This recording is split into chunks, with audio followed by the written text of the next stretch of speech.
The Panthers keep dropping clue after clue. They're not hiding it, so clue might not be the right word. Sign. They're painting signs. They're sending up road flares that they are going to be running the ball at an astronomically high rate this year.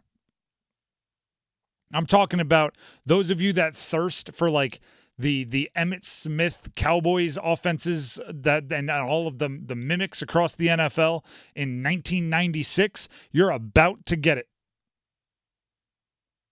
Right now, it is without debate. They have a crowded running back room. They have Chuba Hubbard. They have Rashad Penny, who they just brought in. They have Miles Sanders, who's still kicking around. They have Raheem Blackshear, who's more of a third down back. And they just drafted a second-rounder in Jonathan Brooks. They have a crowded running back room. Everybody notices it, right? I love when this happens, right? When it's like if everyone is saying something, you get kind of curious, right? I talk about this often. I'm not going to tell you about my team. Don't worry. I know no one cares about my fantasy team. But if all of a sudden everybody is like offering you a trade where they're trying to give you a quarterback. Yep.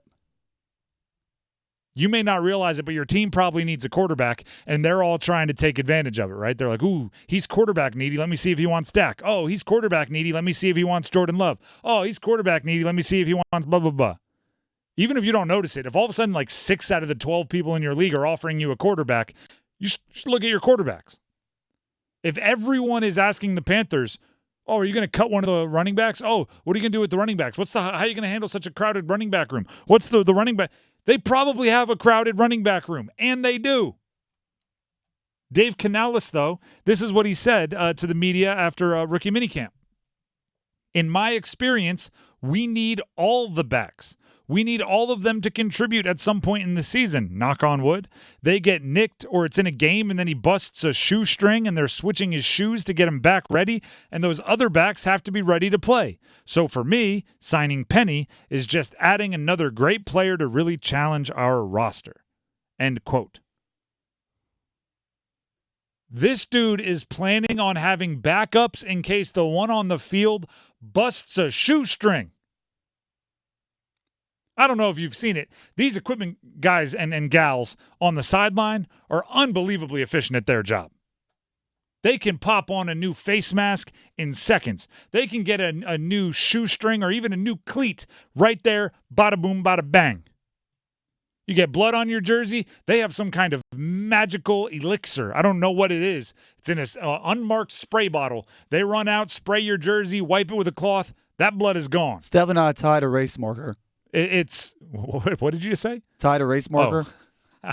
Sounded like you spoke gibberish to me. The Tide to go pens. That's what we're talking about. Yes, that's what it is.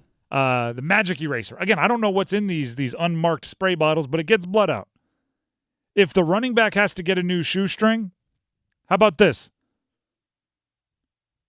Pass the next play. How about this? Run a play where you don't need the running back to do something difficult.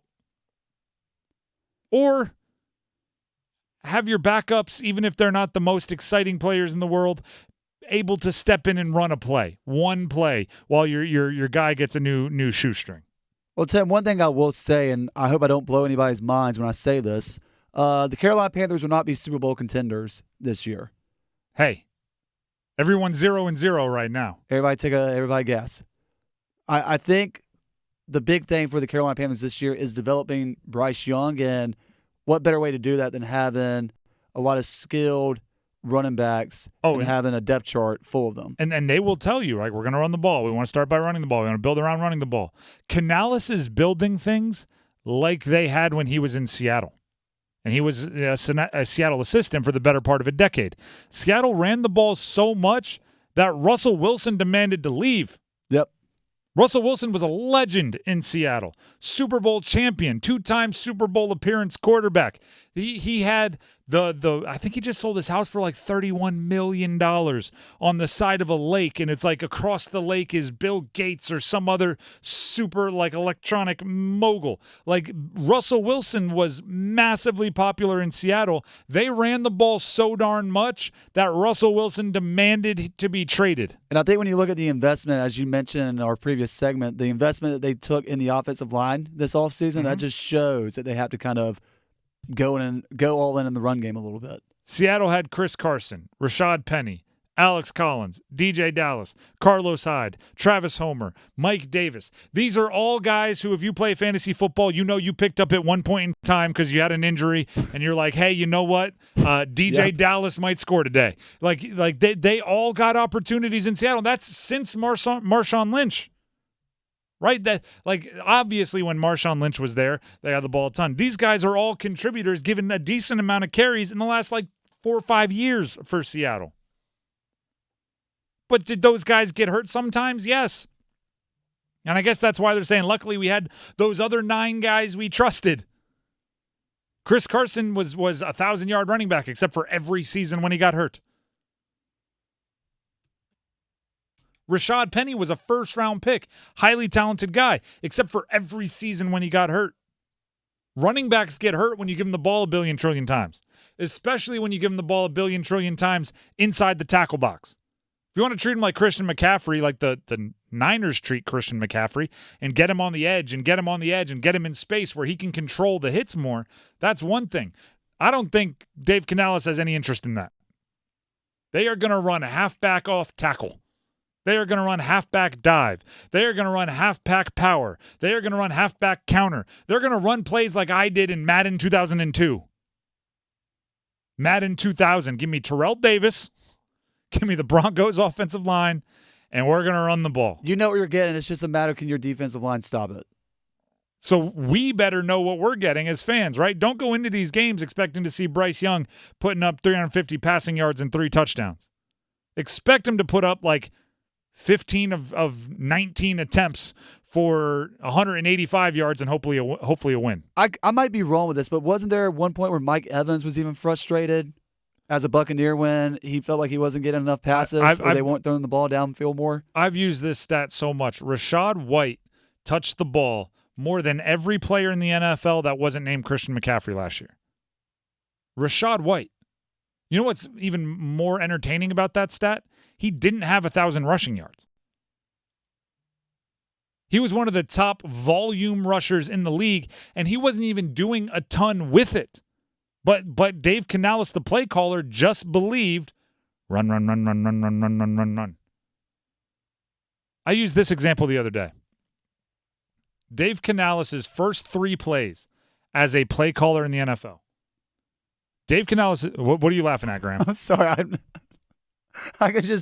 I'm picturing Dave Canales right now as we're having this conversation. Just be like, running backs are like a boulder. And when that boulder starts to go downhill and pick up speed, it's just unstoppable. That's what we want our running. That's just what I'm imagining.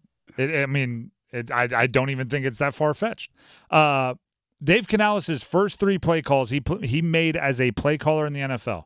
He was an assistant for the better part of a decade, high school coach, all those things. When he was his first time being an offensive play caller last year in Tampa, his first 3 plays were runs up the middle.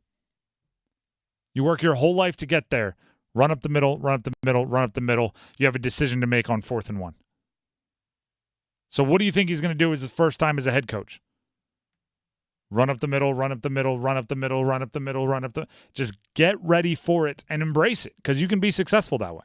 I mean, he did say he wanted people to fear the logo. Maybe when people see the Carolina Panthers under Dave Canales' offense, they'll think of just Panthers being fast, and he wants the running back room to be filled with fast players. And maybe I don't sound even like Dave Canales. Well, I was going to say I don't even know if they're an abnormally fast group of running backs. I think there's just is an abnormal amount of them. Like I don't think a Chuba Hubbard is. He's not going to be the guy picking up 50, 60-yard touchdown runs. He's the guy that's going to pick up 7 more often than you'd hope.